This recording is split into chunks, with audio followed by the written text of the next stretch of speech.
Muy buenos días. Primera epístola del apóstol San Pablo a los Corintios, por favor, todos con el texto bíblico. Allí necesito que me regalen un poquito de volumen porque la verdad no estoy como muy óptimas condiciones físicamente, me siento un poco débil, entonces no tengo muy buena voz. Primera a los Corintios, capítulo 1, versículo 1 hasta el versículo 9. Vamos nuevamente a leer este texto de las Santas Escrituras. Como siempre lo hemos dicho y nos hemos destacado por ser una iglesia bíblica, vamos a leer la Biblia, vamos a leer el texto, vamos a explicar el texto y vamos a aplicar el texto a nuestras vidas. Espero poder en la introducción terminar en esta mañana mi introducción a la serie que vamos a empezar desde hoy. La serie tiene como título Orientando una iglesia desorientada. Esta es la serie que vamos a empezar a desarrollar. Esta serie tiene como eje central o tema central la conducta cristiana, cómo debe ser la conducta cristiana dentro de la iglesia, fuera de la iglesia, y también el manejo de los dones espirituales. Muy bien, vamos a leer entonces lo que dice la palabra de Dios y seguidamente vamos a orar a leer el texto. Pablo, llamado a ser apóstol de Jesucristo por la voluntad de Dios, y el hermano Sóstenes, a la iglesia de Dios que está en Corinto, a los santificados en Cristo Jesús, llamados a ser santos con todos los que en cualquier lugar invocan el nombre de nuestro Señor Jesucristo, Señor de ellos y nuestro. Gracia y paz a vosotros, de Dios nuestro Padre y del Señor Jesucristo. Gracias doy a mi Dios siempre por vosotros, por la gracia de Dios que os fue dada en Cristo Jesús, porque en todas las cosas fuisteis enriquecidos en Él con toda palabra y en toda ciencia, así como el testimonio acerca de Cristo ha sido confirmado en vosotros, de tal manera que nada os falta en ningún don, esperando la manifestación de nuestro Señor Jesucristo, el cual también os confirmará hasta el fin, para que seáis irreprensibles en el día de nuestro Señor Jesucristo. Fiel es Dios, por el cual también fuisteis llamados a la comunión con su Hijo Jesucristo nuestro Señor. Amén. Oremos. Amado Padre, te damos gracias en esta mañana que es una mañana de bendición. Nosotros hemos venido a este lugar para escuchar tu palabra, para atender a tus oráculos, Señor. Danos a nosotros un corazón sabio y no insensato, de saber qué es lo que dice tu palabra y lo podamos poner en práctica. Te quiero pedir, oh Dios, que ayudes mi vida. Soy un hombre débil y frágil, y en este momento te quiero pedir que utilices mi fragilidad y mi debilidad física para la gloria tuya. Por eso te quiero rogar, Señor, que tu Espíritu se haga sentir en el corazón de tu iglesia y que hoy mis hermanos puedan ser edificados a la luz de tu palabra. Gracias te damos, Señor, por darnos a nosotros tu palabra y tu Espíritu, que es el que puede regenerar, transformar y cambiar nuestras vidas. Que tu palabra sea, Señor, expuesta eficazmente, y que toda palabra que salga de mi boca produzca edificación en los creyentes y no confusión. Te quiero rogar, Señor, que no tomes en cuenta mi pecado ni el pecado de tu pueblo, sino que más bien lo perdones, Padre. Te rogamos, Señor, Dios mío, para que limpies nuestro corazón de toda maldad y de todo pecado, de toda incredulidad y de toda duda. Te rogamos a ti, Señor, para que nos ayudes a creer en lo que dice tu palabra y que tu Espíritu convenza nuestras vidas de que lo que somos y lo que seremos debe estar fundamentado en solamente darte la gloria a ti, Señor. Gracias te damos, Padre, en el nombre de Jesús. Amén. Bueno, muy bien, como lo dije, la serie que vamos a empezar es todo el libro de Primera a los Corintios, y vamos a estar desarrollando la serie titulada Orientando una iglesia desorientada. Antes de que Pablo escribiera esta carta, ya había escrito otra carta anteriormente. Eso lo podemos ver en 1 Corintios capítulo 5 y el versículo 9 en el contexto de la disciplina. Cuando hablamos de una iglesia desorientada, podemos mirar panorámicamente toda la epístola, desde el capítulo 1 hasta finalizar allí en el capítulo 16, y podemos observar una iglesia que había perdido el cauce, que había perdido el horizonte, que había perdido los límites, que se había zafado, una iglesia en realidad inmadura. Y creo que en nuestros tiempos No hay diferencia de ver que aún hermanos todavía siguen siendo pigmeos en la fe, inmaduros espiritualmente y que no han avanzado mucho en la vida cristiana. Eso me llevó a mí a reflexionar un poco sobre mi vida espiritual y la vida espiritual en la cual muchos de los que se reúnen los domingos están. Creo que el Señor nos ha llamado y nos ha salvado para que vivamos una vida en abundancia. Y creo que el ejemplo de los corintios nos va a llevar a pensar qué era lo que ocurría y cómo podemos solucionar todas esas dificultades y desastres. No solamente en la conducta moral, sino que todo lo que nosotros hacemos debemos hacerlo para la gloria de Dios. Ya Pablo, antes de escribir esta carta, como lo decía inicialmente, había escrito a los corintios en el contexto de la disciplina eclesiástica. Podemos ver lo que dice Pablo en 1 Corintios capítulo 5, versículo 9. Os he escrito por carta que no os juntéis con los fornicarios. Una cosa que vemos en el texto es que el apóstol Pablo ya había escrito una primera carta. Es decir, que esta sería la segunda carta que Pablo le escribe a los corintios. Y la segunda carta que en realidad nosotros tenemos en la Biblia es la tercera carta. ¿Qué pasó entonces con la carta que Pablo le escribió a la iglesia de Corinto inicialmente? Aquí vemos nosotros muy marcado en el versículo 9 del capítulo 5 que Pablo le había escrito por carta a los corintios algo interesante. Era que no se juntaran con los fornicarios. Esta carta se había perdido, ¿no?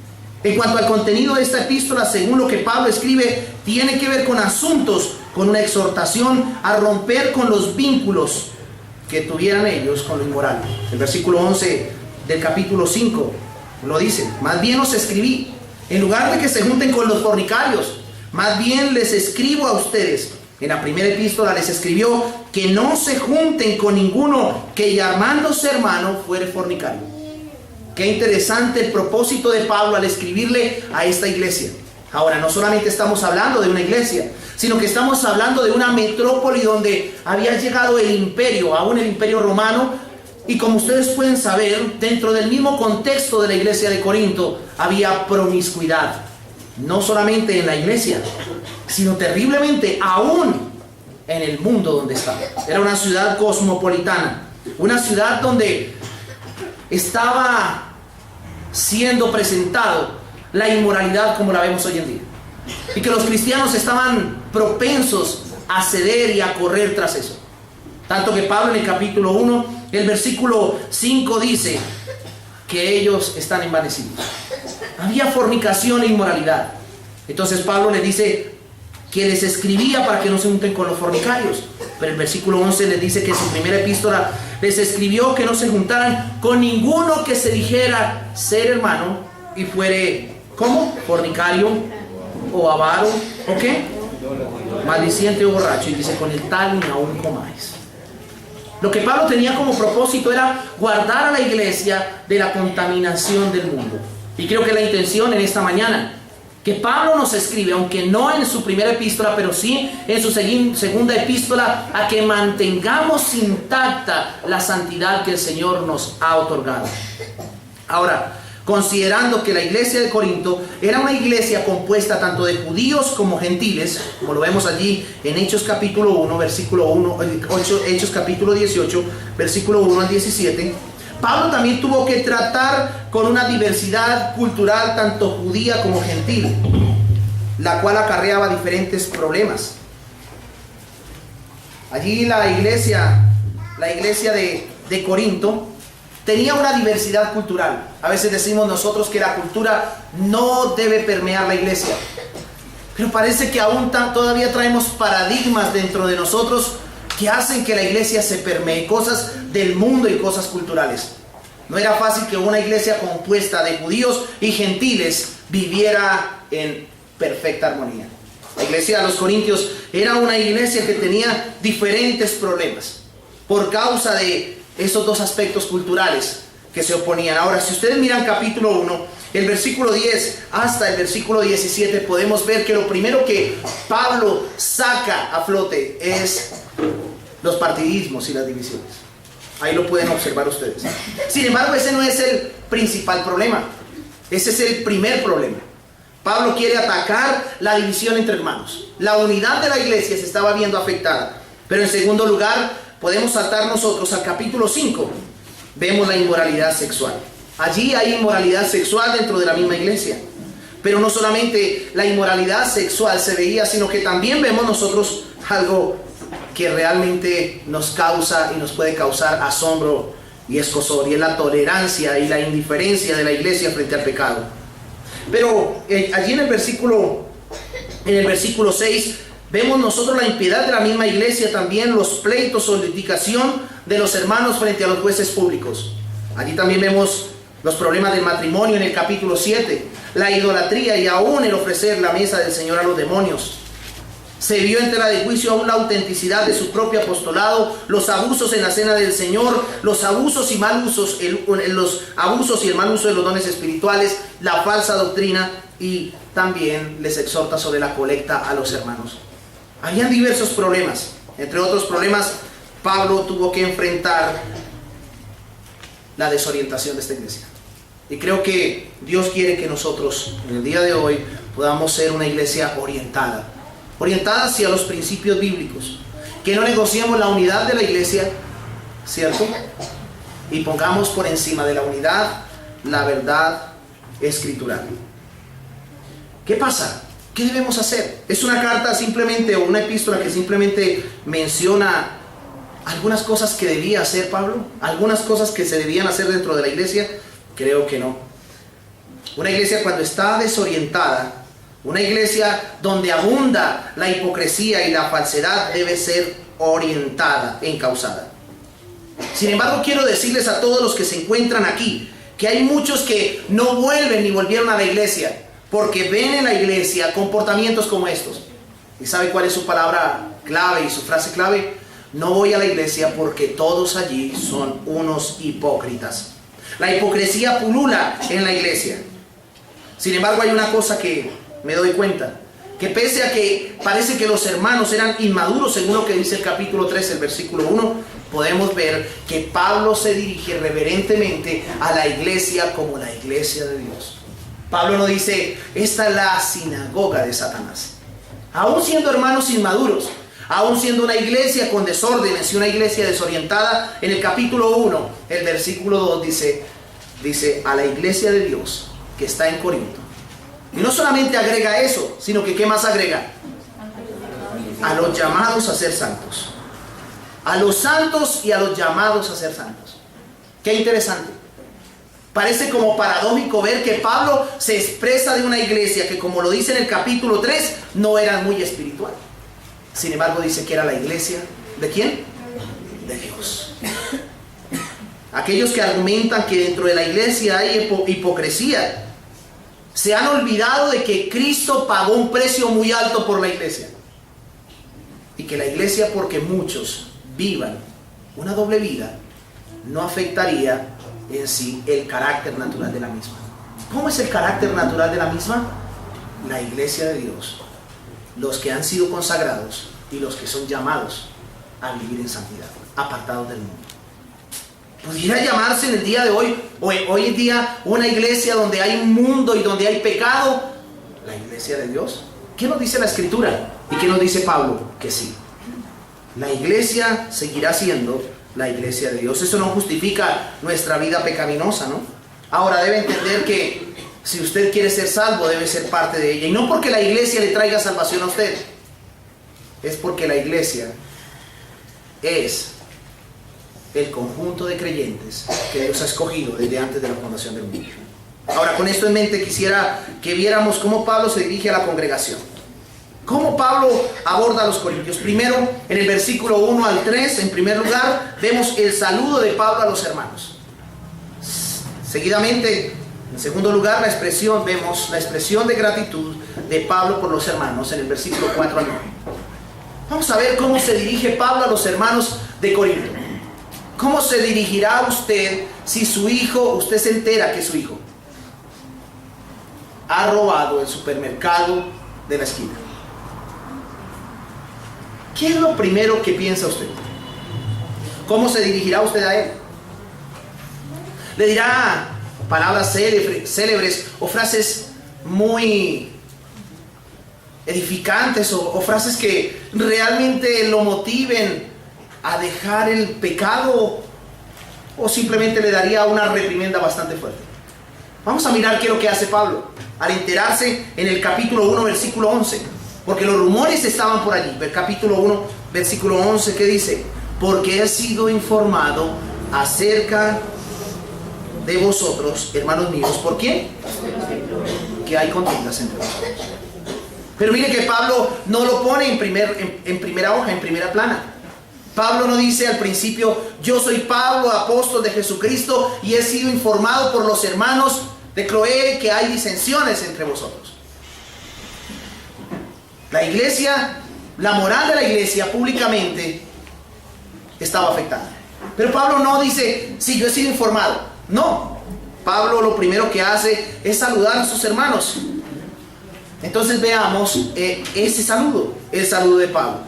Pablo comienza su epístola no con una exhortación, sino con ese saludo. Siempre nosotros, cuando cometemos errores, lo que esperamos es que nos den una reprimenda, pero no un saludo grato. Pero Pablo sí lo hace. Primero veamos su presentación como autor de la epístola. Ahí está. Y los destinatarios a los cuales saluda. Su presentación como autor de la epístola en el capítulo 1, versículo 1, que dice: Pablo, llamado a ser apóstol de Jesucristo por la voluntad de Dios, y el hermano ¿qué? Sóstenes. No vayan a malinterpretar la última parte del versículo, ¿no? No le quiten la tilde porque si no se confunden. Dice: Pablo llamado a ser apóstol. Pablo llamado a ser apóstol de Jesucristo. ¿Por qué? Qué interesante, ¿no? Esto es uno de los tantos saludos que el apóstol Pablo hace en todas sus epístolas. Pablo empieza su carta presentándose como autor y remitente. Dice Pablo.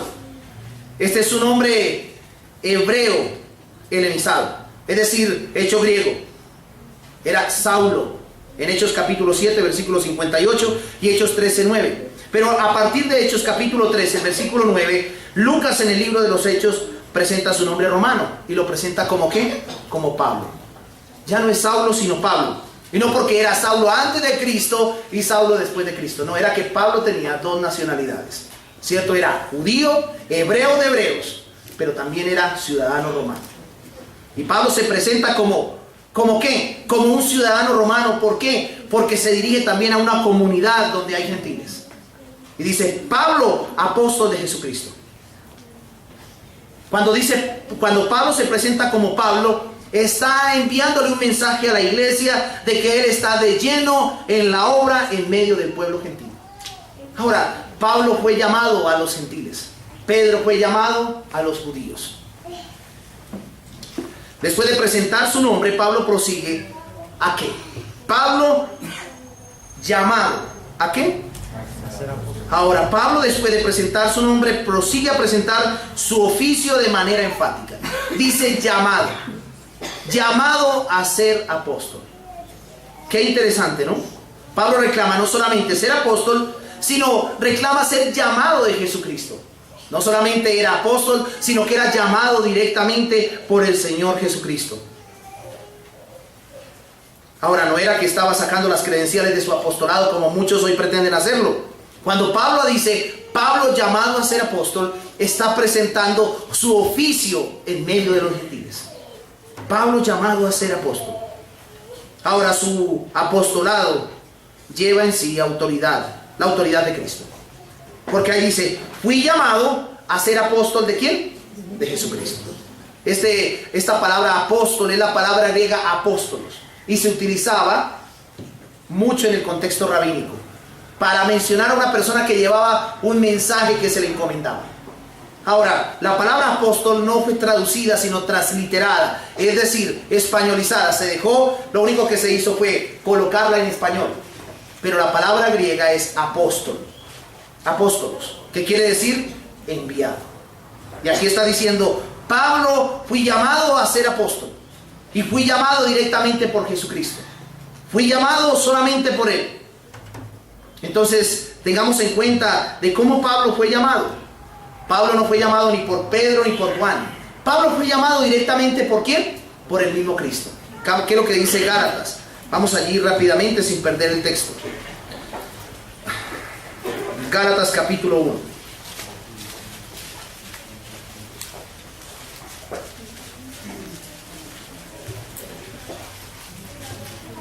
Vemos el llamado que Dios hace. Pablo lo describe allí en el versículo 15 del capítulo 1 de Gálatas. Pero cuando agradó a Dios, que me apartó desde el vientre de mi madre y me llamó por su gracia, revelar a su Hijo en mí para que yo le predicase entre los gentiles, no consulté enseguida. ¿A quién? Es decir, a hombres. Pablo tenía muy claro que Dios lo había llamado a él por su agrado desde el vientre de su madre. Y lo había llamado por su pura gracia. Al entender lo que dice Pablo en el capítulo 1, versículo 1, vemos nosotros que el llamado que Dios le hace a Pablo no tenía mérito alguno en él, sino todo dependía de ¿quién? De la gracia de Dios. Ahora, ¿qué es lo que dice el versículo 16? Revelar a su Hijo en mí, con el propósito de que yo lo predicase entre los gentiles. Y dice que ni siquiera él consultó a carne y sangre, ni subió a Jerusalén a los que eran apóstoles antes que yo, sino que fui a Arabia y volví de nuevo a Damasco. Después, pasados 3 años, subí a Jerusalén para ver a Pedro y permanecí con él 15 días. Miren que Pablo no fue inmediatamente a ningún apóstol, sino después de 3 años estuvo en Jerusalén, encontrándose con Pedro, y no para cosas muy gratas. Hay una cosa interesante y es cómo ver que Pablo se presenta ante la iglesia y con la autoridad y el peso que le da. Pablo, llamado ¿a qué? A ser apóstol. Él traía órdenes que cumplir. Ahora, este término apóstol no solamente es aplicado a Pablo, sino que también se aplica a Cristo. Cristo también es el enviado. Hebreos capítulo 13, versículo 1, Él es el apóstol, el enviado al mundo para morir por nuestros pecados. Y no solamente vemos a Cristo, sino que también cuando la Escritura dice enviamos o se envió al de la iglesia a alguna persona, estamos hablando ¿de quién? De apóstoles. Sin embargo, quiero llamar vuestra atención a algo. Surge una pregunta al mirar la palabra llamado a ser apóstol, y es, hagamos un paréntesis, y la pregunta es, ¿hay apóstoles hoy en día? En realidad, hoy un hombre puede escribir una epístola de la manera en que Pablo la escribió, diciendo: yo, Eduardo Cañas Estrada, Enrique Gómez Montealegre, César Castellanos Domínguez o John Spitia, llamado a ser apóstol. Hoy no hay semejante atrocidad y barbarie contra las Escrituras. No hay tal cosa como apóstoles. En segundo lugar, hay sucesión apostólica, pues por ende, si no hay apóstoles, no hay sucesión apostólica. No hay ni lo uno ni lo otro. Si se le pregunta a los fanáticos de la cadena TVN, la cadena cristiana, ¿no? Porque se habla de cadena cristiana. ¿Cuántos lo ven? ¿Alguna vez lo han visto? TVN, enlace.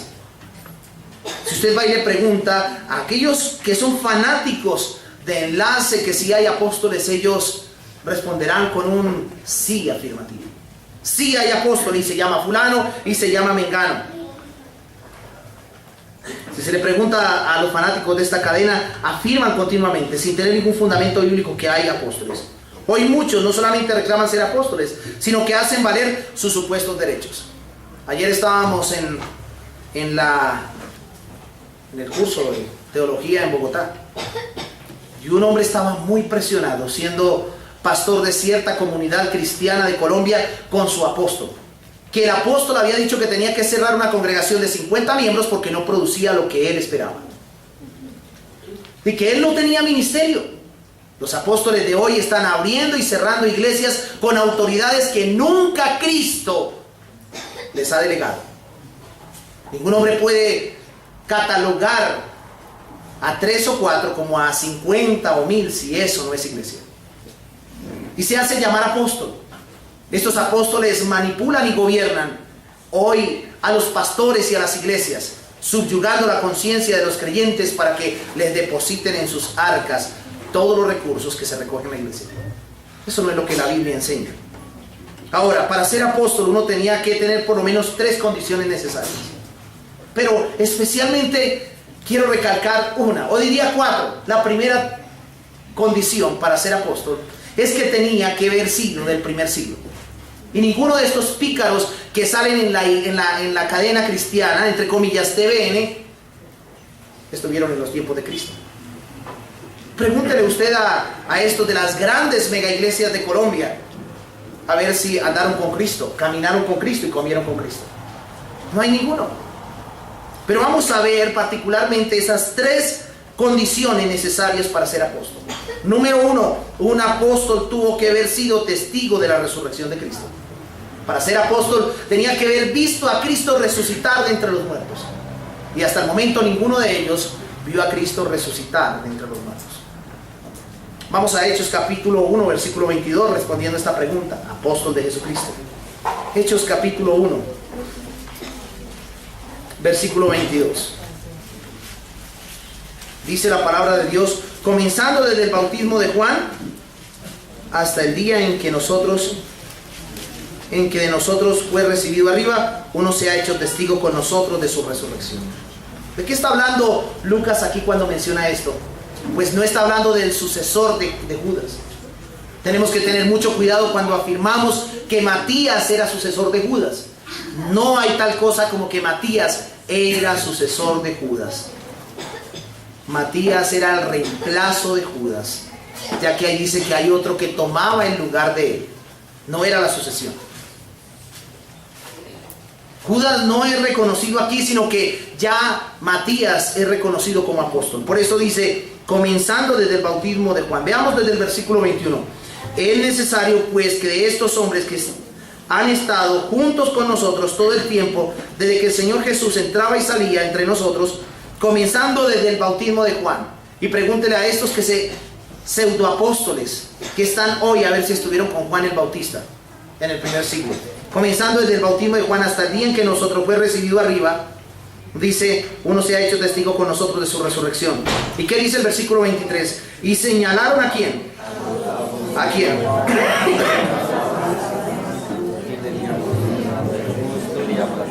Y orando dijeron, tú Señor que conoces los corazones de todos, muestra cuál de estos has escogido para que tome la parte de este ministerio y apostolado. ¿Del que cayó quién? El reemplazo de Judas. ¿Pero qué? ¿Cuál era la condición? Tenían que haber estado desde Juan con Cristo, ver visto la resurrección de Cristo. Esa es la primer marca distintiva de que una persona puede ser apóstol. Y hasta el momento no hay ninguno. ¿Hay alguno aquí que haya estado y haya visto a Cristo resucitado? Creo que ninguno. Y creo que ninguno de estos payasos, perdóneme la expresión, que dicen ser apóstoles, estuvieron con Cristo. Y digo payasos porque son payasos evangélicos. Ahora, hay textos como para que ustedes lo miren en su casa. Hechos capítulo 10, versículo 39 también.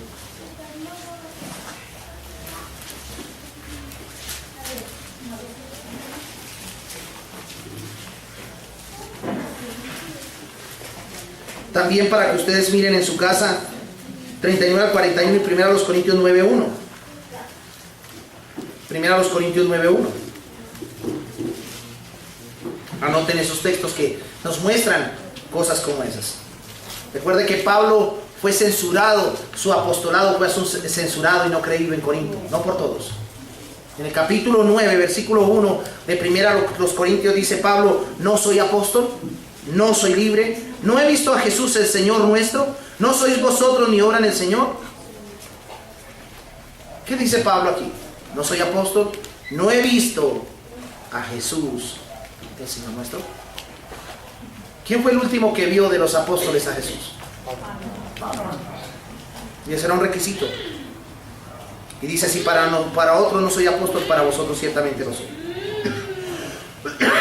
Entonces no hay ninguno que pueda decir en este momento que vio a Cristo, que ha visto a Cristo. Claro está, el señor T.L. Osborne en uno de sus libros comentó lo siguiente, que un día estaba orando en las horas de la mañana y apareció el Señor Jesús muy vestido de blanco con un pocillo de café en la mano para decirle que él iba a ser evangelista a todas las naciones. Esto es absurdo.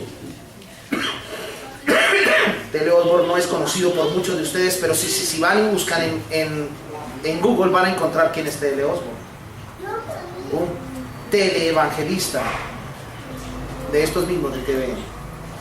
Y la mayor parte de ellos, como José Luis de Jesús Miranda, afirman que Cristo se les apareció.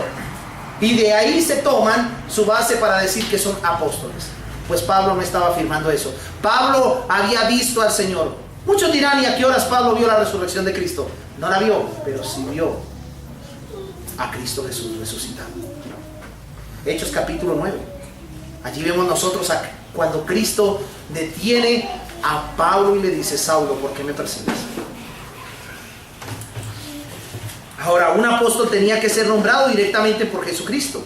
Esa es la segunda marca. Tenía que ser nombrado directamente por Jesucristo. ¿Y quién fue nombrado? Pablo fue nombrado por Jesucristo. Es el último apóstol. Allí en Hechos capítulo 9 lo dice. Y en Gálatas capítulo 1 también lo afirma. Bueno, les voy a dar textos para que anoten allí, para que puedan respaldar esto. Marcos 3:14. Lucas 6:13. Anoten. Hechos 1:2 y 24. 10:41 también de Hechos. Y Gálatas 1:1. Otra marca para saber que alguien es apóstol es que un apóstol tenía que ser capaz de confirmar su misión y mensaje con señales milagrosas. Segunda a los Corintios, uno de los textos más claros es Segunda a los Corintios 12:12. ¿Qué dice? Segunda a los Corintios 12:12.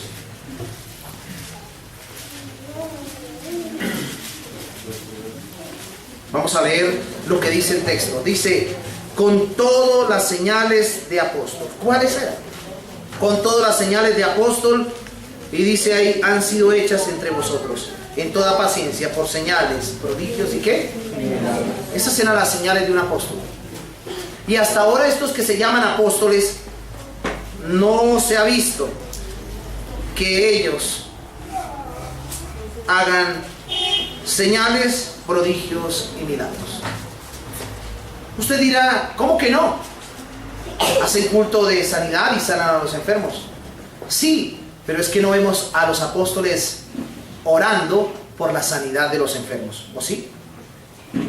¿Recuerdan a Pedro cuando no era un apóstol de la prosperidad y hubiera sido reprendido por cualquiera de los apóstoles? Hoy día en Hechos capítulo 3 subían a orar con Pedro y Juan a la hora novena de la oración. Y había un ¿qué? Un paralítico. ¿Y qué pide el paralítico? Dinero. ¿Y qué es lo que dicen ellos? No tengo plata ni oro, lo que tengo te doy en el nombre de Jesucristo. ¿Y qué pasó? Dice: al instante.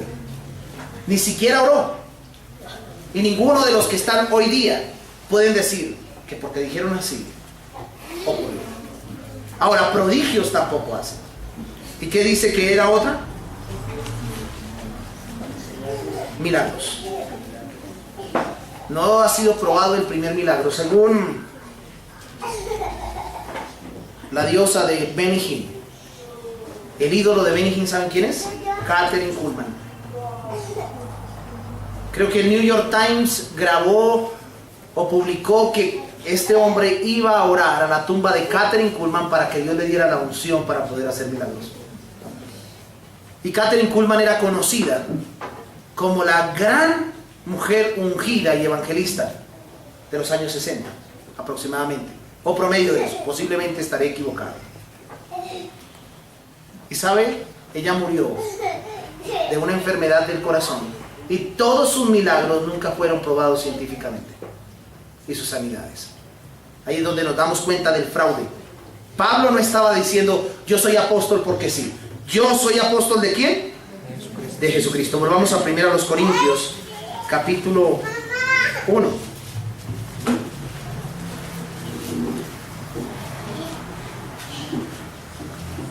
Entonces vemos nosotros algo interesante, y esas tres cosas son importantes para saber si hay apóstoles.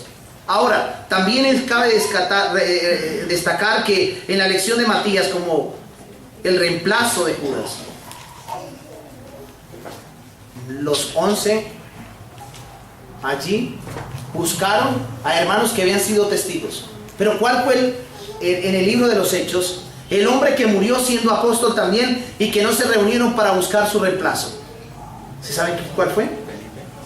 Jacobo, que fue asesinado por Herodes. Felipe no era apóstol. Jacobo allí en el capítulo, creo que está en Hechos, capítulo 12. En Hechos, el capítulo 12, ocurre algo. Jacobo es muerto, pero vemos nosotros que los discípulos no se reunieron para buscar un sucesor. Aquí es donde nosotros afirmamos y negamos rotundamente la idea dogmática de la sucesión apostólica.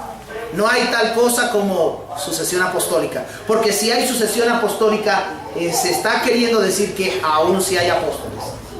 Y no hay tal cosa como apóstoles, ¿no? Por ende, hay que mirar la Biblia. El reemplazo de Judas fue ¿quién? Matías. ¿Y cuál fue el reemplazo de Jacobo? Capítulo 12, versículo 1 al 5. En aquel mismo tiempo el rey Herodes echó mano a algunos de la iglesia para matarles, y mató a espada a Jacobo. Este Jacobo no es el hermano del Señor Jesucristo, es el apóstol Jacobo. Dice hermano de Juan. Y sigue diciendo, y viendo que esto había agradado a los judíos, procedió a prender también a Pedro. Era entonces los días de los panes sin levadura, o la Pascua. Y habiéndole tomado preso, le puso en la cárcel, entregándole 4 grupos de 4 soldados cada uno, para que lo custodiasen. Imagínense, ni siquiera un delincuente. Y se proponía sacarle al pueblo después de la Pascua. Así que Pedro estaba custodiado en la cárcel, pero la iglesia hacía sin cesar oración a Dios por él. Miren que la iglesia no se reunió para buscar el sucesor de Jacobo, sino que la iglesia se reunió para hacer oración. ¿Por quién? Por Pedro. Entonces aquí la iglesia no busca solucionar a ver quién es el reemplazo de Jacobo, sino que dejan las cosas así. Y aquí termina la sucesión apostólica. No hay tal cosa como sucesión apostólica. Y hay iglesias que creen en la sucesión apostólica. Eso quiere decir que creen en la vigencia de los apóstoles. Y este es el texto para nosotros refutar semejante aberración doctrinal. No hay tal cosa como que hay sucesión apostólica, hay unción por un hombre y entonces le transmite el don de ser apóstol a otro. Eso no lo dice la Escritura. Entonces podemos deducir que para ser apóstol tenía que haber estado en el primer siglo, y no hay ninguno de los apóstoles modernos, como lo decía al principio, que pueda decir que viene del primer siglo, ya que el último que tuvo esas condiciones, ¿quién fue? Pablo. Y el último que murió, ¿quién fue? Juan. Otra de las preguntas era si había sucesión, y ya la respondimos, ¿no? Ahora, continuemos con el saludo. Vamos a 1 Corintios. Cerramos el paréntesis. Y vamos a 1 Corintios capítulo 1. Continuamos con el saludo. Ya el autor y remitente se ha presentado con sus credenciales. ¿Cómo era? Apóstol, llamado a ser apóstol de Jesucristo. Ahora dice que él fue llamado a ser apóstol de Jesucristo. ¿Y qué sigue diciendo? Por la voluntad de Dios. Al declarar que su apostolado se basa en la voluntad de Dios, Pablo afirma en forma contundente que es Dios quien lo llamó a ser apóstol. Y que no fue porque alguien lo eligió o decidió hacerlo dentro de una congregación. Fue la voluntad de Dios. Él no había tomado esta comisión para sí mismo. Porque si la hubiera tomado, no era más que un falso apóstol. Pero él no lo hizo. Él simplemente fue llamado a ser apóstol. ¿Por qué? ¿Por la voluntad de quién? Segunda a los Corintios capítulo 11. Segunda a los Corintios capítulo 11, versículo 13. Los falsos apóstoles se autoproclaman apóstoles. Por eso dice aquí, en el versículo 13, porque estos son falsos apóstoles, obreros fraudulentos que se disfrazan como apóstoles ¿de quién? ¿De quién está hablando el apóstol Pablo en segunda a los Corintios? De los falsos maestros. Todo falso maestro se autoproclama ser apóstol de Jesucristo. Y ya había, no solamente en este tiempo, sino en los tiempos a los cuales Pablo le escribe a los Corintios, que ya habían hombres que se decían ser apóstoles y no lo son. Ahora, en la iglesia de Éfeso, el mensaje a la iglesia de Éfeso, el capítulo 2, ¿qué dice? De Apocalipsis. Miren lo que dice. Ya había allí, esto no es nuevo, ya habían hombres que pretendían ser apóstoles y presentar sus credenciales. Capítulo 2 de Apocalipsis y el versículo 2.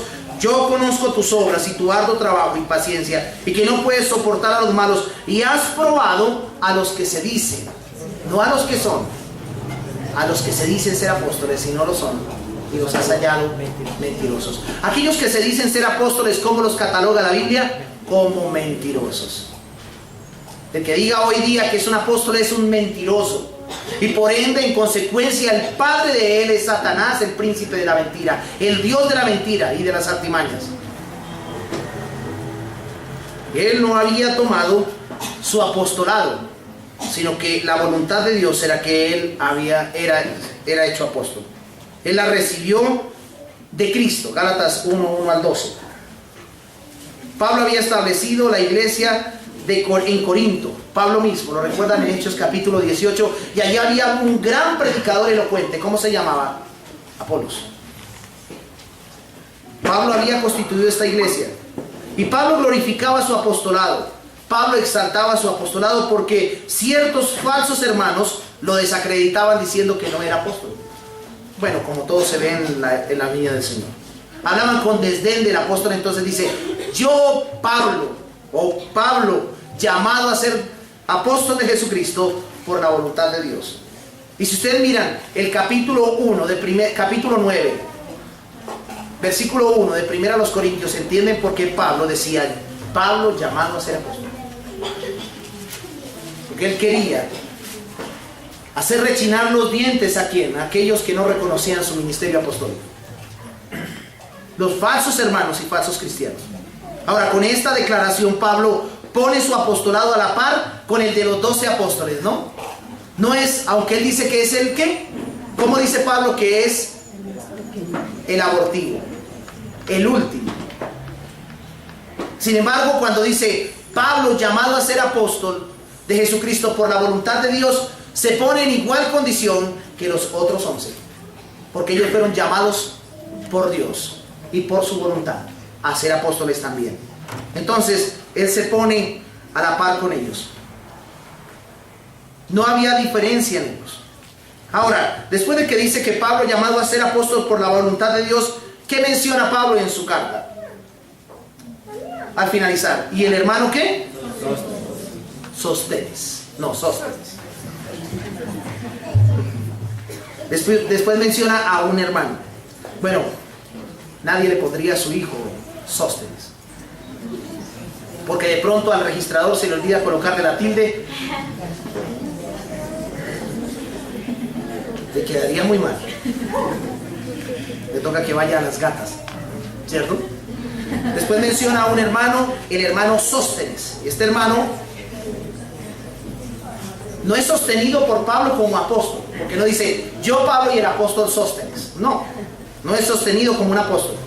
Posiblemente pudo haber sido el secretario de Pablo, el escribano de Pablo, un antiguo dirigente de la sinagoga cristiana, porque eso era Sóstenes. Vamos a Hechos capítulo 18, versículo 17. Hechos capítulo 18, versículo 17. Y dice: entonces todos los griegos, apoderándose de Sóstenes, principal de la sinagoga, le golpeaban delante del tribunal, pero a Galión nada se le daba de ello. Esto fue cuando Pablo estuvo en Corinto. ¿Quién era Sóstenes? Principal de la sinagoga. Cuando Pablo va a Corinto, entonces es llevado ante el tribunal, y Sóstenes es golpeado. ¿Por quién? Por la multitud, por la turba. Y aquí vemos nosotros que también fue útil para Pablo. Posiblemente era su secretario, dirigente y principal de la sinagoga cristiana, que se había convertido en un hermano en Cristo. En esta ocasión fue golpeado, como lo decía, por llevar a Pablo ante la corte civil. Allí en el capítulo 18, versículo 12 al 17, lo podemos observar. Anótenlo y lo leen en su casa. Ya terminamos el versículo 1 y desglosamos el versículo 1 como debiera ser desglosado. Pablo, su nombre romano, su ciudadanía, sus credenciales: llamado a ser apóstol de Jesucristo por la voluntad de Dios. Y quien lo acompañaba: Sóstenes, que estaba allí en Hechos capítulo 18, que era como su escribano. No era el que había sido inspirado, era como su secretario. Ahora Pablo nos indica quiénes son los destinatarios. Vamos al versículo 2. Vamos versículo a versículo, esa es nuestra idea, ¿no? La predicación expositiva, consecutiva, versículo a versículo. ¿Qué nos dice? Entonces vamos a ver los destinatarios. Ya se presentó Pablo, ya en su saludo se presenta él y presenta su apostolado y presenta a un hermano. Ahora vamos a ver los destinatarios. ¿Cómo empieza Pablo? En versículo 2. A la iglesia de Dios que está en Corinto, a los santificados en Cristo Jesús, llamados a ser santos, con todos los que en cualquier lugar invocan el nombre de nuestro Señor Jesucristo, Señor de ellos y nuestro. Gracia y paz a vosotros, de Dios nuestro Padre. ¿Y de quién? Ahí están los destinatarios. Qué interesante. Aquí Pablo, en el versículo 2, dice 3 cosas de sus destinatarios. Primero dice Pablo que es la iglesia de Dios y habla que está en Corinto. Era la iglesia local de Corinto. La iglesia de Dios que está en Corinto. Después dice que son santificados. Y en tercer lugar dice que han sido llamados a ser santos. Qué maravillosas palabras. Cuando Pablo describe la iglesia, a pesar de que esa iglesia no era lo que Pablo estaba describiendo en un sentido práctico, pero sí en un sentido posicional, era la iglesia de Dios, era los santificados y los llamados a ser santos. Estoy hablando en el sentido posicional, no en el sentido experimental. Pablo dice que estos calificativos pertenecen de manera directa a la iglesia local ubicada en Corinto. Esta iglesia, la iglesia de Dios. La iglesia de Dios en Corinto fue establecida por Pablo en su primera visita. En Hechos capítulo 18, versículo 1 al 17. En su primera visita allí, Pablo predicó y se estableció la iglesia. Y permaneció allí 1 año y medio en este lugar. Pueden leerlo todo. Silas y Timoteo estaban con él en aquel lugar. La iglesia pronto llegó a tener muchos miembros. Vamos a Hechos capítulo 18 y el versículo 8. Miren lo que dice. Crispo, el principal de la sinagoga, creyó en el Señor con toda su casa. Y muchos de los corintios, oyendo, creían y eran bautizados. Qué maravillosas las exposiciones de Pablo. Así vemos que el evangelio se extendía. A pesar de que si nosotros miramos capítulo 18 y el contexto geográfico, histórico en que se dio, era inmoralidad y pecado en abundancia, vemos nosotros algo, y de manera asombrosa. Vemos que el evangelio es poderoso, aún en los lugares donde hay inmoralidad. Pablo predicó en un lugar tan inmoral como Corinto, y el evangelio se extendía, y Crispo, y de la misma manera Sóstenes, que eran principales, dieron testimonio. Y aquí Lucas dice en el versículo 8, que Crispo, el principal de la sinagoga, creyó en el Señor. ¿Y quién creyó más? Con toda su casa. Pero después agrega la palabra mega, y muchos de los corintios oyendo creían y eran bautizados. Ya había sinagogas establecidas allí, judías. Las sinagogas, ¿cierto? Porque ahí dice que era principal de la sinagoga. Algunos argumentan que salió por allí en el tiempo del cautiverio, en el tiempo de Nabucodonosor y en el tiempo del rey de Asiria. Salieron, ante todo con los asirios, salieron las sinagogas. Las sinagogas no son los templos. Las sinagogas eran como locales de estos donde se enseñaban las escrituras, y allí estaban los rabinos para enseñar las escrituras. Y uno de ellos, o dos de ellos, líderes, dentro de ellos estaba Crispo y Sóstenes, que eran principales de la sinagoga, creyeron. Y no solamente creyeron ellos, sino aún de los paganos que estaban allí. La sinagoga no logró hacer lo que Pablo sí hizo con el evangelio, aún en medio de tanta inmoralidad y de tanta promiscuidad que había en aquel lugar. Vamos a mirar algo interesante, porque allí había inmoralidad. Primero a los Corintios capítulo 6. Primero a los Corintios capítulo 6, el versículo 9 al 11. Por eso Pablo dice: ¿no sabéis que los injustos no heredarán el reino de Dios? No erréis. Mire cómo era. ¿Y por qué Pablo escribe? ¿Cómo era la ciudad de Corinto? No erréis. ¿No sabéis que no sabéis que los injustos no heredarán el reino de Dios? No erréis, dice Pablo, ni los fornicarios, ni los idólatras, ni los adúlteros, ni los afeminados, ni los que se echan con varones. Dice, ni los ladrones, ni los avaros, ni los borrachos, ni los maldicientes, ni los estafadores heredarán el reino ¿de qué? Pues eso era Corinto. Y le dice Pablo a la iglesia que se guarde de todo eso, y que no sepan que el que practica todo ese tipo de costumbres no entrará al reino de Dios. Qué maravilloso poder ver cómo el Evangelio avanzó de manera poderosa aún en medio de tanto pecado. Hoy la comunidad LGTB está promoviendo el movimiento político de implementar el matrimonio gay en nuestro país. Ese tipo de matrimonios nos van a poner a nosotros en problemas. Porque si un gay viene a pedir que lo case y le demos cena del Señor, ustedes dicen que no, y yo también. Pero esa parejita puede ir a traer la policía y tomarme a mí con esposas y llevarme a la cárcel por hacer discriminación. ¿Ustedes sí saben quiénes fueron los que promovieron la liberación femenina? Que no es más que libertinaje, los gays. Un día de estos vamos a dar una conferencia sobre la homosexualidad y la teología gay. Es terrible. Tengamos mucho cuidado con ello.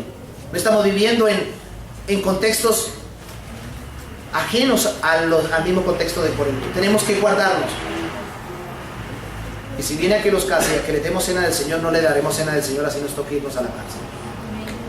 Porque la Biblia dice que ellos no heredarán el reino de Dios. Y hay 3 iglesias homosexuales en Bogotá. Y encontraron a un pastor que es pastor en una iglesia y en las horas de la noche es un homosexual en Bogotá. ¿Sí? Lo encontraron vestido de mujer. Allá vamos. Y si la iglesia practica todas esas cosas, ¿en qué estamos? Es terrible, ¿no? Esta metrópoli tenía 2 puertos, Corinto. Corinto tenía 2 puertos. Se encontraban en la ruta entre Roma y el Oriente. Por eso era un centro comercial estratégico y a la vez opulento. Allí llegaba mucho comercio. Había llegado allí gente griega, romana y oriental. Imagínense esas 3 mezclas: romana, griega y oriental. La concentración de comercio trajo riqueza y con ello, pues, por ende, como era puerto, toda clase de inmoralidad. Allí se encontraba el templo de la diosa Afrodita. ¿Sí saben quién es la diosa Afrodita, no? En la mitología griega era la diosa del amor, la lujuria, la belleza y la fertilidad. Déjenme decirle que la diosa Afrodita se le había asignado 1000 sacerdotisas, que no eran más que prostitutas y mujeres públicas, donde hacían orgías públicamente. ¿Se imagina Pablo predicando el Evangelio en una ciudad como esta? Por eso es que Pablo le da tan duro a la inmoralidad, porque era el pan de cada día en Corinto. Después de la salida de Pablo, tal vez al año de eso, llegó Apolos y regó lo plantado por Pablo. Primero a los Corintios 3:6, mire lo que dice. Ahí está el predicador elocuente, 3:6. Algunos dicen el predicador bautista, que no tenía el Espíritu Santo todavía ni se había convertido, pero era muy elocuente. Bueno, eso es mentira. Los bautistas tenemos el Espíritu Santo. Primero a los Corintios capítulo 3 versículo 6, Pablo dice que cuando llega a Corinto, él planta. Yo planté. Y dice, Apolos, ¿qué hizo? Cuidó los discípulos. Y después agrega que el crecimiento lo ha dado Dios. Para decir, ni Pablo ni Apolos son nada, solamente Cristo. Porque los hombres no somos nada. Yo no soy nada. Cristo es el que es. Yo solamente cuido y riego. Estuvo como un año en Corinto y luego fue a Éfeso, donde ya estaba Pablo. Estamos hablando ¿de quién? De Apolos. Y de hecho Pablo escribe esta epístola desde la ciudad de Éfeso. Pablo escribe esta epístola desde la ciudad de Éfeso.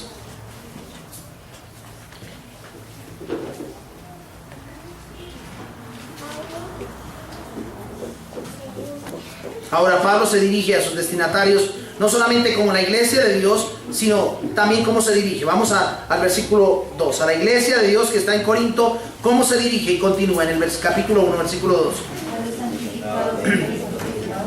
Ahora Pablo se dirige a sus destinatarios no solamente como la iglesia de Dios, sino también como los llamados a ser santos. Al tratar este tema de la santidad, Pablo usa 2 términos. ¿Cuáles son? A los santificados en Cristo Jesús llamados a ser santos. Ahora, esto nos muestra que a los santificados en Cristo Jesús, la iglesia pertenece a Dios, quien a través de Cristo ha llamado al pueblo fuera de Cristo, fuera del mundo, para que vivan una vida de santidad. ¿Nosotros fuimos apartados para vivir la misma vida que llevábamos? Creo que no. Fuimos apartados ¿para qué? Para vivir una vida consagrada al Señor. Usted no fue apartado por Dios para que siga revolcándose en la podredumbre. Usted fue llamado por Dios para que viva una vida de santidad. El pueblo de Dios no se va a vivir al mundo. No se va a vivir al mundo, sino que se aparta del mundo. Y eso demuestra que ha sido santificado. Eso demuestra que es un hijo de Dios. Por eso dice allí en 1 Corintios capítulo 5 versículo 9: os he escrito por carta que no os juntéis con los fornicarios, no absolutamente con los fornicarios de este mundo, o con los avaros, o con los ladrones, o con los idólatras, pues en tal caso os sería necesario salir del mundo. No está diciendo no se hablen con ellos. Lo que está diciendo es no convivan con sus prácticas. No convivan con sus prácticas. Ya no me quedan sino 5 minutos. Aguanten, por favor. Aguanten la pupila.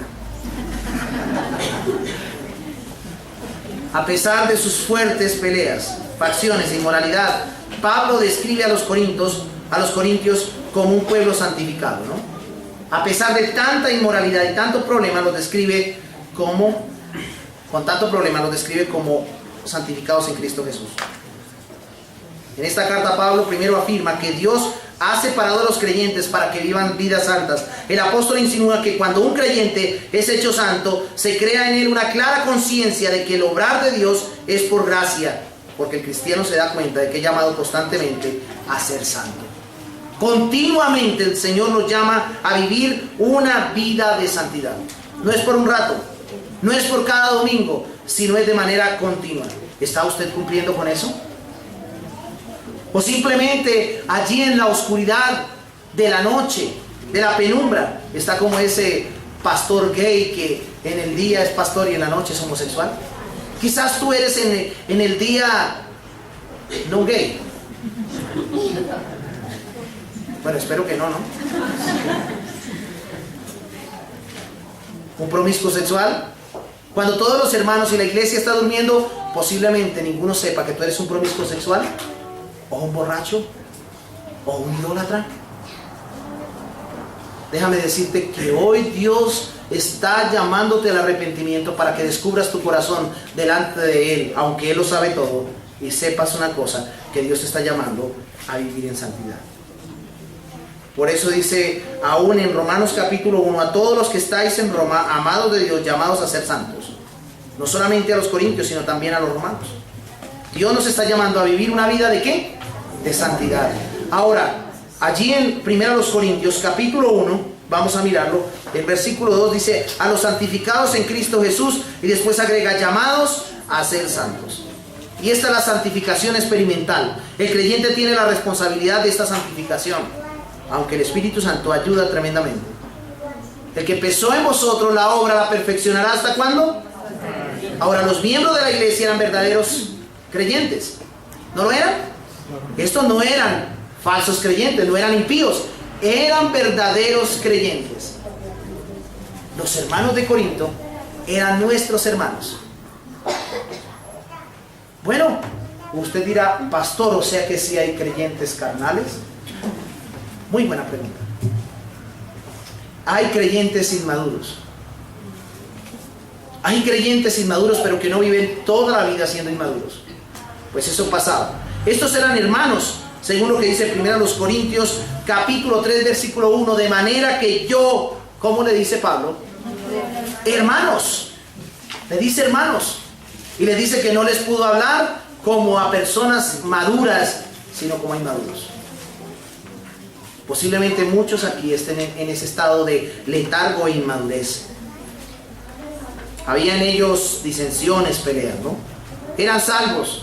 Pero ¿qué necesitaban los hermanos de Corinto? Crecer en la santidad. La santidad personal no nos salva, ¿no? ¿O sí? No, porque tal cosa implicaría una salvación por obras. Pero es de vital importancia en la vida cristiana. Porque todo aquel que ha sido regenerado busca vivir en santidad, porque sin ella nadie verá al Señor. Esa es una de las evidencias contundentes de que yo he experimentado la gracia y de que soy un hombre salvo. Ahora, al agregar o concluir, ¿qué es lo que dice? Continúa Pablo: los santificados, los llamados a ser santos. ¿Y qué sigue diciendo Pablo en el versículo 2, capítulo 1? Síganlo leyendo, por favor. Con todos los que en cualquier lugar invocan el nombre de nuestro Señor Jesucristo. Qué interesante. Esto nos aclara que esta carta no era privada solamente, pues de manera directa era dada a la iglesia de Corinto, pero también debemos ser conscientes que también las cartas eran leídas en todas las iglesias. Por lo tanto, acepta aquí, cuando dice con todos los que en cualquier nombre invocan a nuestro Señor Jesucristo, Pablo acepta a cristianos judíos y gentiles como iguales dentro de la iglesia de Cristo. Todos, no solamente judíos y gentiles. Pablo es parte del Pablo en esta parte del saludo menciona a la iglesia universal y dice a todos los que en cualquier lugar que invocan el nombre de nuestro Señor Jesucristo. Y termina el versículo 3 allí con un saludo, su saludo final. ¿Qué dice? ¿Cómo termina su saludo? Con dos palabras: gracia y paz. Ahora, estas palabras estaban contenidas en el saludo tanto helenista griego como en el saludo hebreo. La palabra gracia es la palabra caris en el griego. Caris. Y la palabra hebrea para saludar era shalom. Y aquí incluye Pablo, y estoy convencido de que Pablo utiliza en muchas de sus epístolas gracia y paz para decir que tanto judíos como gentiles son la iglesia del Señor y están en igualdad de condiciones. Que no los judíos unos y los gentiles otros. Sin embargo, hay una cosa: esto expresa un vínculo de unidad, ¿no es cierto? Tanto judíos como gentiles. Sin embargo, es importante recordar que más que un saludo, tenía un significado básico. ¿Y sabe cuál? Era que la paz era el resultado de la gracia salvadora. La gracia era primero y luego la paz. La gracia es primero. Por eso vemos nosotros no solamente el concepto de mantener la unidad, sino también de ¿qué? De recordarles a ellos que la gracia había sido derramada sobre ellos y que por lo tanto había paz en medio de una conmoción dentro de la misma comunidad cristiana. Sin embargo, hay que tener en cuenta el principio original. Era el saludo griego, pero también daba la idea redentiva. Entonces, hermanos, a veces hay que tratar con iglesias o hermanos problemáticos, ¿no? Y ese gracia y paz allí era muy importante, porque tanto judíos como gentiles, aunque la iglesia era más gentil, no iban a sentir rechazos. Hay que tratar con hermanos problemáticos donde hay una serie de dificultades en sus vidas que confrontar. Cuando estas dificultades se vienen dando por mucho tiempo, es fácil perder la paciencia, ¿no? Cuando un hermano es insoportable, cuando un hermano continúa siendo así, es fácil perder la paciencia y actuar estrictamente como pastores, como ancianos de la iglesia, como hermanos. Sin embargo, déjenme decirles que eso siempre es un error. La tarea pastoral requiere varias cualidades. Dentro de ellas está la paciencia, la sabiduría y la generosidad. No debemos perder el control, sino ser pacientes. Veamos entonces cómo Pablo manejó esta situación difícil en Corinto. Es de especial interés ver cómo inició esta carta difícil que tenía que escribir. Y la inició dando un saludo, pero después vemos en el versículo 4 al 9 rápidamente la expresión de gratitud del apóstol Pablo por los hermanos. Leamos el 4 al 9 para poderlo terminar rápidamente. Gracias doy.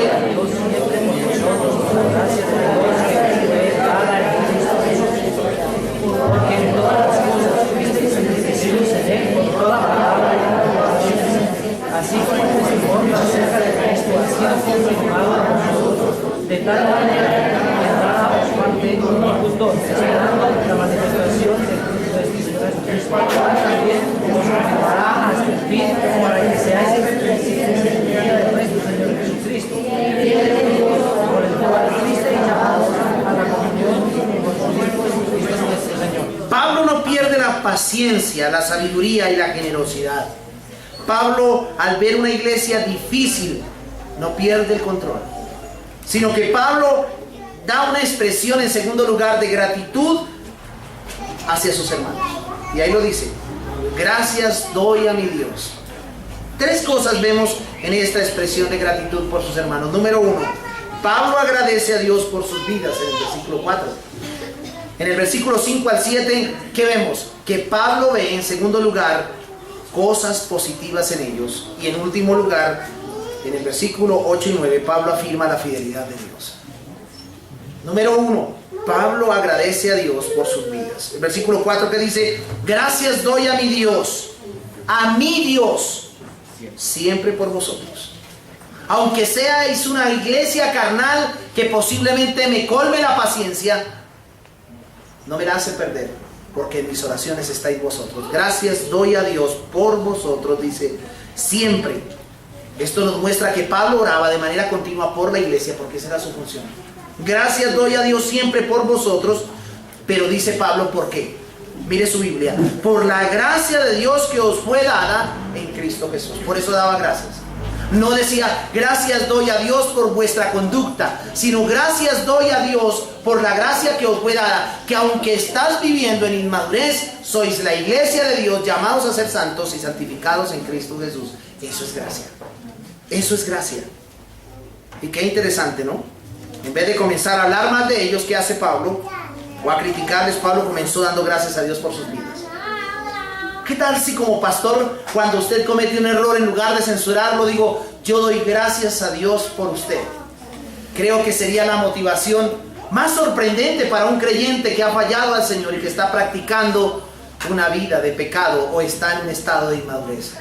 Él no va a verse que se va a ver censurado como primera medida, sino que se va a ver ¿qué?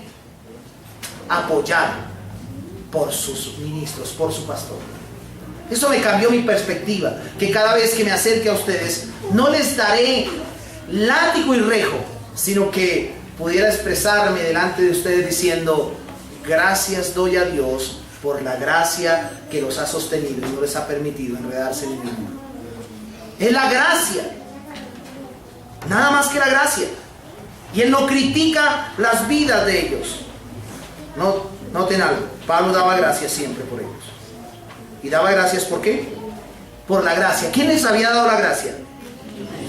Aunque fue una buena estrategia, podemos por así decirlo, por parte de Pablo, no lo hizo simplemente como táctica diplomática. Creo que Pablo estaba diciendo esto de corazón: gracias doy. Seguramente había orado antes de escribir. Había orado, meditando sobre cómo había sido la vida de estas personas antes de conocer a Cristo. Versículo 26 y versículo 28, 26 a 28. Pues mirad, hermanos, vuestra vocación, que no sois muchos sabios según la carne, ni muchos poderosos, ni muchos nobles, sino que lo necio del mundo. Aquí vemos nosotros por qué daba Pablo gracias. Lo necio del mundo escogió Dios. ¿Para qué? Oiga, qué interesante. ¿Y qué sigue diciendo? ¿Y qué sigue diciendo? Y lo vil del mundo. Recordando que los hermanos de la iglesia de Dios, los santificados, habían sido escogidos por Dios de lo más menospreciado, pero que la gracia se había derramado sobre ellos. Eso también no es ajeno a nosotros. Usted era lo necio, lo vil y lo asqueroso del mundo, pero Dios lo escogió para la gloria de su nombre. Esto llevó a comenzar, esto creo que fue lo que motivó a Pablo a darle gracias. Ahora, una aplicación pertinente, antes de amonestar a alguien por un pecado, y cada uno de nosotros, antes de amonestar a alguien por un pecado en sus vidas, es bueno meditar un poco sobre cómo la gracia de Dios se ha manifestado en ellos. Y creo que eso fue lo que hizo que Pablo pudiera ver que era la iglesia de Dios, porque él vio que la gracia había sido derramada sobre ellos. A veces somos tan severos y tan drásticos que se nos olvida que Cristo pagó un precio muy alto por aquellos hermanos que aún viven en su inmadurez. Ahora, esta expresión de gratitud por sus hermanos, en esta expresión de gratitud por sus hermanos podemos ver a Pablo que ve cosas positivas en ellos. Versículos 5 al 7, que dice: porque en todas las cosas fuisteis enriquecidos en él, en Cristo, en toda palabra y en toda ciencia, así como también el testimonio acerca de Cristo ha sido confirmado en vosotros de tal manera que nada os falta ningún don, esperando la manifestación ¿de quién? Aunque Pablo tiene cosas muy duras que decirles, porque tiene cosas muy duras que decirles más adelante, comienza enfocándose sobre las buenas cosas en la vida de la iglesia. Comienza enfocándose. ¿Fueron qué? Dice, número 1, ¿fueron qué? Enriquecidos en Cristo, en toda palabra y en toda ciencia. El versículo 5, ¿no? Tenían grandes bendiciones espirituales. Dios le había otorgado a la iglesia grandes bendiciones espirituales. Ahí dice, en toda palabra. Palabra es la palabra griega logos, y parece referirse al discurso de los corintios, de su habilidad por comunicar el evangelio verbalmente. Pero también vemos la palabra conocimiento, ciencia, que es la palabra griega gnosis, y se refiere al entendimiento. No solamente los alaba por tener habilidad para comunicar el evangelio, sino por el entendimiento que tenían del evangelio, porque eso era lo que había en la iglesia de Corinto. Y después habla del testimonio, es decir, de la predicación acerca de Cristo. Dice que fue confirmada, el versículo 6 dice, y así como el testimonio acerca de Cristo ha sido confirmado ¿en quién? En vosotros. Entonces, en la congregación se manifiestan todos los dones espirituales. Mire lo que dice en esta congregación, y por eso vemos la gracia enriqueciendo a la iglesia. Dice, de tal manera que no nada os falta ¿en qué? Era una iglesia carismática, no en el sentido litúrgico, sino en el sentido de que tenían todos los dones. Eso era la iglesia. Y ahí dice, de tal manera que nada os falta ningún don, esperando la manifestación ¿de quién? De nuestro Señor Jesucristo. Ahora, antes de amonestar también, nos lleva a reflexionar a alguien.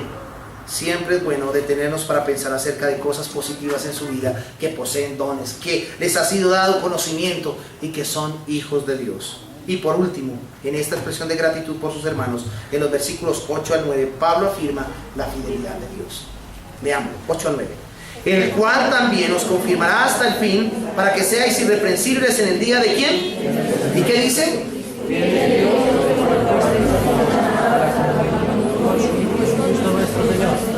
Aunque me acerco más, y vuelvo otra vez a repetirlo, nuevamente, que aunque Pablo va a tener que llamarles fuertemente la atención por cosas negativas en sus vidas y exhortarles al arrepentimiento, él comienza la carta enfocando sobre el accionar de Dios en ellos. ¿Y qué dice?